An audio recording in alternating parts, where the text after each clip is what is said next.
হঠাৎ করে প্রায় আমার চেম্বারে রুগ্ন শুকনো, শরীরের ওজন কম, একেবারে ছিপছিপে চিকন একটা মেয়ে এসে বলে, স্যার আমার দীর্ঘদিনের হোয়াইট ডিসচার্জ, সাদা স্রাব, এই সাদা স্রাবের কারণে আমি দিন দিন চিকন হয়ে যাচ্ছি, আমার ক্ষুধা মন্দা, আমার শরীর জ্বালাপোড়া করে, হাত পা জ্বালাপোড়া করে, রাতে ঘুমাতে গেলে আমি ঘুমাতে পারি না, হঠাৎ বসা থেকে দাঁড়ালে আমার চোখে ধুয়ো কুয়ো দেখি, অন্ধকার দেখি, মনে হয় মাথা ঘুরিয়ে পড়ে যাব। এরকমের সমস্যা নিয়ে প্রায়ই মেয়েরা আমাদের কাছে আসে। তো আসলে আমাদের জানতে হবে যে সাদা স্রাবটা কি, এটা কেন হয়, কি কারণে হয়, কি কি ঔষধ সেবন করলে আমরা এই সাদা স্রাবের হাত থেকে আমরা নিজেকে নিজে রক্ষা করতে পারি। এই ব্যাপারে আমি আলোচনা করব। ভিডিওটা না টেনে পুরো ভিডিওটা দেখলে আপনি উপকৃত হবেন। আসসালামু আলাইকুম রহমতুল্লাহি ওয়া বারাকাতুহু। আমি ডাক্তার মীর শহীদুল ইসলাম। আমার চেম্বার শুভেচ্ছা 255, ঐতিহ্যবাহী শেখগার ছিলেন। যে কোনো একটা সার্চ ইঞ্জিনে ডাক্তার মীর শহীদুল ইসলাম কথাটি লিখে সার্চ দিলে আমার সম্পর্কে আপনি বিস্তারিত তথ্য পেয়ে যাবেন। জি দর্শক শ্রোতা, আলোচনা করব হোয়াইট ডিসচার্জ বা সাদা স্রাব প্রসঙ্গে। এই হোয়াইট ডিসচার্জ বা সাদা স্রাব, এটা কি শরীরটাকে দুর্বল করে ফেলতে পারে? এটা থেকে কি শরীরের উইকনেস আছে? এটা থেকে কি শরীর জরাকীর্ণ হয়ে যায়? এখান থেকে কি অন্য অন্য সমস্যা হতে পারে? হ্যাঁ, অনেক সমস্যা হতে পারে। কি কি সমস্যা হতে পারে এগুলো আলোচনা করছি, ধৈর্য সহকারে ভিডিওটি শুনুন। জি, হোয়াইট ডিসচার্জ বা সাদা স্রাব, এটা আমরা চিকিৎসকরা দুই ভাগে ভাগ করে থাকি। মনোযোগ সহকারে শুনুন। হোয়াইট ডিসচার্জ বা সাদা স্রাবকে আমরা চিকিৎসকরা দুইটা ভাগে ভাগ করে থাকি। নাম্বার 1, ফিজিওলজিক্যাল হোয়াইট ডিসচার্জ বা ফিজিওলজিক্যাল সাদা স্রাব। নাম্বার 2, প্যাথোলজিক্যাল সাদা স্রাব।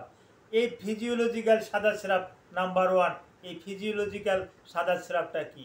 এই ফিজিওলজিক্যাল সাদা স্রাব এটা শরীরের একটা বিশেষ একটা গঠন প্রণালী, বিশেষ করে ভ্যাজাইনা বা জনিপথ, এই জনিপথের এই যে স্কিন আছে, জনিপথের যে টিস্যু আছে, এই জনিপথের যে এই টিস্যুগুলো, এই যে জনিপথটা, এই জনিপথের টিস্যুগুলো যদি একটু দুর্বল হয়ে যায়, বিভিন্ন কারণে এই জনিপথের টিস্যুটা দুর্বল হতে পারে। জনিপথের টিস্যুটা যদি দুর্বল হয় তাহলে ওই জনিপথটা এমনি সাদা স্রাব বেশি বেশি তৈরি করে এবং বেশি বেশি ডিসচার্জ করে থাকে।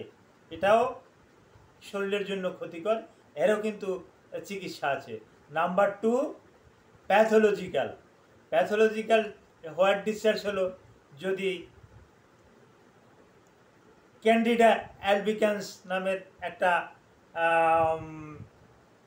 ডার্মাটোফাইটস ফাঙ্গাস আছে, এর মাধ্যমে যদি হোয়াইট ডিসচার্জ হয়, এই হোয়াইট ডিসচার্জটা যদি দুর্গন্ধযুক্ত হয়, এইটার যদি কালার যদি ডিসকালার হয়, এইটা যদি ইয়েলো কালার হয়, এইটা যদি হলুদ কালার হয়, এইটা যদি বাদামি কালারের হয়, এইটা যদি বড় ধরনের কোনো সমস্যা হয়, তাহলে এইটাকে কিন্তু আমরা প্যাথোলজিক্যাল হোয়াইট ডিসচার্জ বা প্যাথোলজিক্যাল সাদা স্রাব বলি। তো প্যাথোলজিক্যাল সাদা স্রাবে অবশ্যই ভ্যাজাইনের ভিতরে কিন্তু ইনফেকশন থাকে। এটা ব্যাকটেরিয়া দিয়ে হতে পারে, ফাঙ্গাস দিয়ে হতে পারে। তো মিক্স ব্যাকটেরিয়া ফাঙ্গাসের জন্য ওষুধও ভিন্ন ভিন্ন আছে। যেমন আগেই কিছু ওষুধের নাম বলে দেই। যেমন ব্যাকটেরিয়া দিলে হলে যেমন আমরা রুগীদেরকে দিয়ে থাকি, হ্যাঁ, ওই অর্নিডাজল, স্যাকনিডাজল, টিনিডাজল, মেট্রোনিডাজল, এ জাতীয় ঔষধ রোগীর বয়স এবং টলারেট অনুযায়ী আমরা দিয়ে থাকি। ফাঙ্গাস দিয়ে হয়ে থাকলে ইট্রাকোনাজল, হুলুকোনাজল, তারপর আসে টার্বেনাফাইন, এ জাতীয় ঔষধ শর্ট টার্মে দিয়ে থাকি এবং ভালো হয়ে যায়। এবং এই জনিপথের ভিতরে ব্যবহার করার জন্য আমরা কিছু সাপোজিটরিজ দিয়ে থাকি। এটা কম্বাইন্ড সাপোজিটরিজ হতে পারে, এটা সেকনিডাজল, মেট্রোনিডাজল, নিস্টাটিন এই রকমের হয়ে থাকে। বিভিন্ন কোম্পানির বিভিন্ন নামে আছে। ট্রামাইসিটিন সালফেট একত্র করা থাকে, নিউমাইসিন সালফেট একত্র করা থাকে।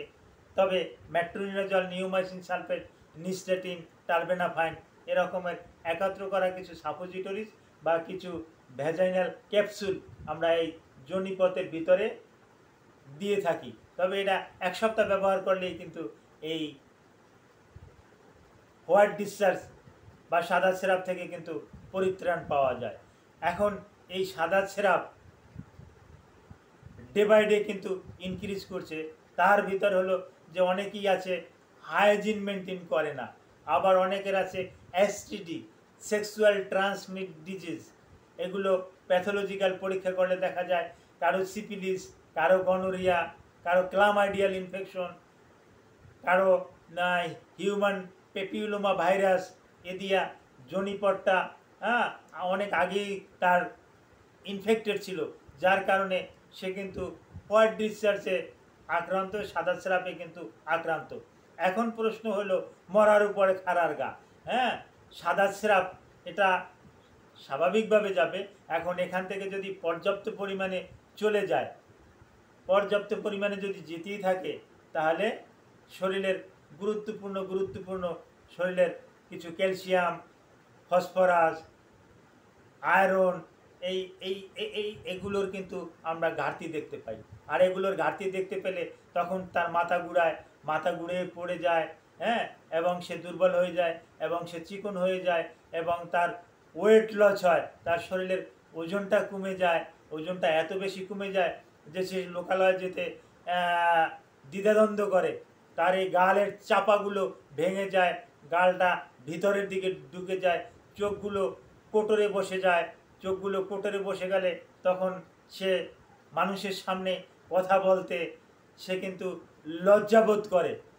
এই সমস্যাগুলোই নিয়েই কিন্তু রুগীরা কোনো রকমের একটু বোরকা পরিয়া তারপর সে আমাদের কাছে আসে। যখন বোরকাটা খুলে তখন আমরাও হতভম্ব হয়ে যাই যে একটা মেয়ে বয়স 22 বছর 23 বছর, এই 22 বছর 23 বছর বয়সে এই মেয়েটা কিভাবে এই রকমের হয়ে গেল।